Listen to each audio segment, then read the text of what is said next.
Hello mga kabayan! Today I will tackle about Pag-ibig MP2. Meron na po akong na-vlog last year ata. Ang title ay Papaano ba makakaipon ng 1M? Follow-up vlog ko lang po ito doon sa na-vlog ko dati. Pasensya na, medyo natagalan yung pag-impart ko ng information kung papaano mag-open ng Pag-ibig MP2. Anyway, dapat po pahalagahan natin yung kinikita natin dito sa abroad. Bilang OFW, kailangan meron po tayong mga investment. At isa na po dito yung Pag-ibig MP2. Maganda po yung mga benefits or maganda po yung kita sa Pag-ibig MP2. Meron po silang option. Merong yearly, 2 years. Pero yung pinaka magandang program nila ay yung 5 years. Ito pong vlog na to ay para sa mga OFWs. Kung interesado po silang mag-open ng Pag-ibig MP2. Instead na ilalagay nyo po sa bangko, which is napakaliit lang ng profit na makukuha mo yearly, why not ilagay nyo na lang sa Pag-ibig MP2? Malaki po yung dividends na binibigay yearly ng Pag-ibig MP2. Just like recently, around 7 point something percent po yung dividends na ibinigay. Ito po yung for 2024 dividends. Diba? Malaki po siya. Instead na ilalagay nyo po sa ibang investment, why not sa government, which is makakasigurado ka pa na hindi ka mai-scam kasi government siya. And maiipon yung savings mo dito. Voluntary contributions line siya. Maghulog ka ng one time, yearly, o kaya monthly. Pero yung pinaka-minimum na pwede mong ihulog ay 500 pesos lang. Bali, nag-start po akong maghulog or mag-open noong year 2021. Pandemic po yun. Meron po kasi akong pera na nakatenga sa bangko. Hindi siya umuusad. Walang nangyayari. So, I've decided na instead ilagay ko sa bangko, why not ipasok ko sa Pag-ibig MP2? So, ito po yung ginawa ko para makapag-open ako ng Pag-ibig MP2 account. Pero kung nandoon po kayo sa Pilipinas, mas mainam, mas mabilis at mas madaling mag-open. Pero dito sa abroad, i-impart ko po kung anong ginawa ko para makapag-open ako ng account sa MP2 dito mismo sa UAE. To open Pag-ibig MP2, meron po akong 5 steps na ginawa. First step, ang ginawa ko, nag-email ako sa POP Dubai at pagibigfund.gov.ph. That time, year 2021, inattention ko po kay Miss Luella C. Recto. Hindi lang po ako sure kung siya pa yung nag-a-attend sa mga emails, sa mga inquiries regarding MP2.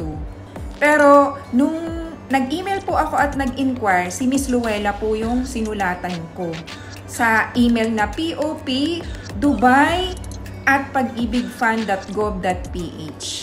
And then, sa email ko po ang sinulat ko, I would like to open an account in MP2. Please provide information and para makapag-open ako ng Pag-ibig MP2. And then, steps 2, wait po kayo sa reply ni Miss Luella or whoever assigned to POP. POP stands for Pag-ibig Overseas Program. Yung mga nandito po sa UAE, yun ang kinikater ng POP. Then, to continue, after ko mag-email kay Miss Luella, along sa reply niya, may inattach siyang mga forms na dapat fill upan. Yung mga forms na inattach ni Miss Luella ay completion form MP1. Tapos yung MP2 enrollment form, member change of surname, and yung mga requirements na required niya, syempre, nandito, passport, marriage contract, visa, Emirates ID, etc. It depends po kay Miss Luella kung anong requirements ang hihingin sa inyo. Kasi sa babae, hiningi sa akin yung member change of surname. Kasi nag-start ako maghulog ng pag-ibig sa Pilipinas pa lang. Nag-work ako doon ng mga 2 years siguro. So, naka-start na ako maghulog ng MP1. So, ang gagawin ni Miss Luella, papalitan lang yung apelido ko. Kasi that time, yung apelido ko ay single pa. So, yung nakapangalan na sa akin na surname sa passport, may asawa na ako. So, kailangan kong i-fill up yung form na nagbago na ako ng apelido. So, after ko ma-filled up, after ko ma-ready yung mga requirements na hiningi sa akin, yung step 3, before proceeding with Pag-ibig MP2 enrollment, hiningan ako ni Miss Luella ng proof of latest or updated contribution for the current year to provide MP2 enrollment forms. At ang advice niya sa akin, magbayad daw ako sa Al-Ansari ng remittance for P1. Bale, ito po yon yung binayaran ko. Kailangan updated yung MP1 ko at magbayad ako ng current year para ma-provide yung MP2 ko. Kasi kapag hindi ako nagbayad, hindi ma-update yung MP2 ko. Kaya, first and foremost, nagbayad muna ako sa Al-Ansari or iba pang mga list of remittances. Ito yung listahan ng mga remittances na pwedeng magbayad ng Pag-ibig. Ito siya, oh. Binigay din sa akin yan ni Miss Luella. So, after ko magbayad ng P1, inattach ko yung binayaran ko sa remittance na proof of latest or updated contribution for the current year.